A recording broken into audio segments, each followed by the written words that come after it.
नमस्कार मित्रों, मैं बिहारी लाल साहू, ग्राम ढोड़ा, पोस्ट ढोड़ा, तहसील सैदपुरा, जिला डिंडोरी। मेरा जन्म 1988 में हुआ। प्राइमरी पढ़ाई मेरा बिलगांव में हुआ और मिडिल स्कूल से हाई स्कूल तक एक जनजाति कल्याण केंद्र महाकौशल भरगांव है, वहाँ पर रहकर हुआ। 2008 से 2013 तक मैं एक कंपनी में जॉब करता था। इसके बाद पुनः मैं अपने गांव की ओर आया।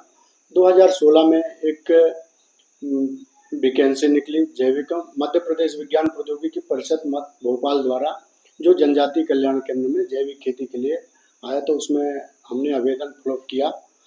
वहाँ पर हमारा एक सिलेक्शन हुआ और 2016 से 2020 तक हमने जैविक खेती का वहाँ पर बहुत चीज़ें सीखा और ट्रेनिंग भी दिया इसी दौरान।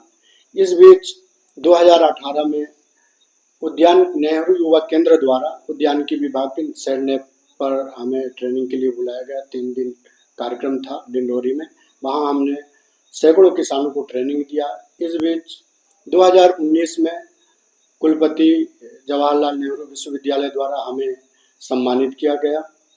इसके बाद 2021 में प्रशस्ति पत्र द्वारा विकासखंड स्तर पर आत्मा परियोजना के द्वारा हमें प्राप्त हुआ और 2021 में ही भारतीय किसान संघ के एक राष्ट्रीय उपाध्यक्ष स्वर्गीय श्री प्रभाकर केलकर जी के इसमें हमें जैविक पुरस्कार से सम्मानित किया गया सलकनपुर में। इसके बाद जन शिक्षण संस्थान द्वारा भी हमें ट्रेनिंग देने का अवसर प्राप्त हुआ, जो कि लगभग 10 गांव में 20-20 की बैच में हमने 2 वर्ष ऐसा 10 बैच हमने ट्रेनिंग दिया, जो कि 3-3 माह लगातार ट्रेनिंग दिया। इसी बीच में हमने विद्यालय, महाविद्यालय और कॉलेजों में भी ट्रेनिंग दिया और अपने डिंडोरी जिले के गांव, इसके अलावा विभिन्न जिलों में भी मध्य प्रदेश के जाकर लगभग 10-12 जिलों में भी किसानों को ट्रेनिंग दिए। ऐसा लगभग हमने 18,000 से ऊपर किसानों को जैविक का ट्रेनिंग दिया। इसी बीच हमने जैसे नवाचार किया कि जनजाति कल्याण केंद्र बरगांव में उधर एक घास नहीं होता था उस भूमि में, जहाँ पर हमने एक राहर की एक नर्सरी रखा। 1 किलो राहर में लगभग 1314 पॉलीथीन में हमने रखा गर्मी के दिनों में ही, और बरसात आते ही उसको हमने उस जमीन में गड्ढा करके लगाया था। 1-1 मीटर की दूरी में लगाया था। 15 दिन नहीं 20-25 दिन में हमने उसका एक जैसे वो बढ़ा उसका कुटाई किया। ऐसे ही हमने फिर 35 दिन में कुटाई किया। इसके बाद वो 1 किलो राहर 80 किलो राहर निकला। फिर 2020 में हमारा वहाँ जनजाति कल्याण कोरोना आया। अप्रैल में 2020 में हम काम वहाँ पर छूट गया, तो मैंने घर में ही विस्तार किया। तो घर में भी हमने बहुत केचुआ खाद, तरल खाद, ऐसे विभिन्न प्रकार की लगभग 24 प्रकार के खाद हमने गौ आधारित जैविक से किया और अभी भी कर रहे हैं। इसी बीच में हमने एक सेमी के पेड़ से 530 किलो सेमी निकाला, एक लौकी के पेड़ से 150 किलो लौकी और एक करेला के पेड़ से 160 किलो करेला निकाला। ये मेरा नवाचार था।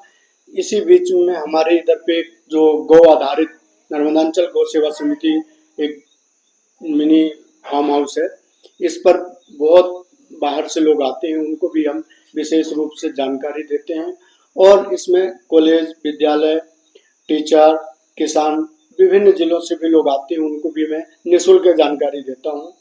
और हमारा मुख्य लक्ष्य है किसी भी प्रकार से गौ आधारित जैविक खेती लोग करें। और अभी देखेंगे वर्तमान में जो रासायनिक का प्रयोग करते हैं, छिड़काव करते हैं, उस रासायनिक का प्रभाव आपके जमीन में पानी में घुल करके जाता है, पानी में घुल करके वो नदी में चला जाता है और फसलों में भी आ जाता है। ये जो हम लोग सेवन करते हैं रासायनिक, इसमें विभिन्न प्रकार के रोग पैदा होती है। इसी कारण से रासायनिक से रोग प्लस मानव जीवन को ग्रसित करने का है। ये हमारा गौ आधारित से हम विभिन्न प्रकार के रोगों से निदान पा सकते हैं, जीवन स्वस्थ हो सकती है, पर्यावरण स्वस्थ हो सकती है।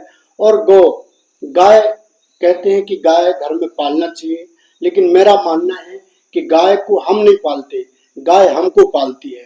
क्या होता है कि गाय दूध देती है, दूध के साथ में दूध जो एक लिमिट होता है दूध उतना देती है, लेकिन उसके साथ में गाय गोबर देती है और मूत्र देती है।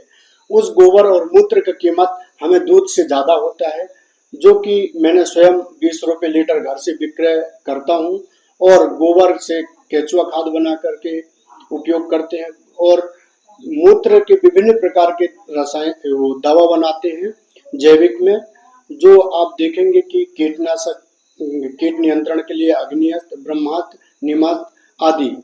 इस प्रकार से मैंने बहुत प्रकार के दवा बनाया, दूध से मट्ठा पंचगव्य वगैरह ऐसा बर्मीवास, बहुत प्रकार के हम दवा बना सकते हैं जो कि अपने फसलों में रोगों से भी बचा सकते हैं और रासायनिक से भी बचा सकते हैं। मिट्टी की उर्वरा शक्ति बनी रहे ऐसा मैं प्रयोग करता रहता हूँ और मुझे विभिन्न स्थानों से जैविक पुरस्कार भी मिल चुका है।